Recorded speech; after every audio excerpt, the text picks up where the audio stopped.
मी सध्या मुंबईमध्ये आहे आणि मुंबईतले देखील अनेक मेडिकल्स जे आहेत ते उद्यासाठी बंद राहणार आहेत। खऱ्या अर्थाने आपण पाहतोय की बेकायदेशीरपणे आणि नियमबाह्यपणे ऑनलाईन ॲप्सवरून औषधांची मोठ्या प्रमाणात विक्री होत आहे आणि त्याचाच परिणाम जो आहे तो छोट्या केमिस्ट दुकानदारांच्या व्यवसायावरती होत आहे। मात्र त्याचाच प्रचंड फटका जो आहे तो त्यांना सहन करावा लागत आहे आणि याचाच निषेधार्थ म्हणून देशातील संपूर्ण औषध विक्रेत्यांनी उद्यासाठी संप जो आहे तो देशव्यापी संप पुकारलेला आहे। मुंबईतलं हे दादर परिसरामधलं मेडिकल आहे।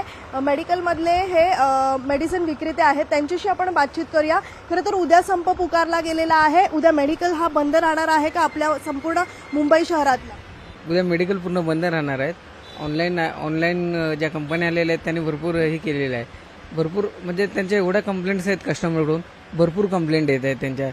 त्यांची औषधं बरोबर नाहीत, त्यांच्या किमती जास्त आहेत, ॲड करतायत, डिस्काउंटची ॲड करतायत, पण तेवढा डिस्काउंट नाही त्यांचा। पुन्हा ते रिटर्न घेत नाहीत। 20-20, 80-80% डिस्काउंट आहे त्यांचा, 90% डिस्काउंट आहे आणि ॲड करतायत, पण तेवढं औषध नाही तेवढं। त्यामुळे काय कस्टमरने किंवा पब्लिकने असं त्यांच्या ॲड्सला वगैरे एवढं हे करू नये। जीवाशी आणि लूट ह्या दोन्ही गोष्टी चालू आहेत आणि सर्व्हिस पण बरोबर नाही। फक्त एवढंच का मोठ्या मोठ्या सेलिब्रिटींचे ॲड, पुन्हा जे सेलिब्रिटी वगैरे त्याच्यामुळे हे सगळं चालू आहे। पण ह्याच्यावर पूर्ण बंदीच घालायला पाहिजे।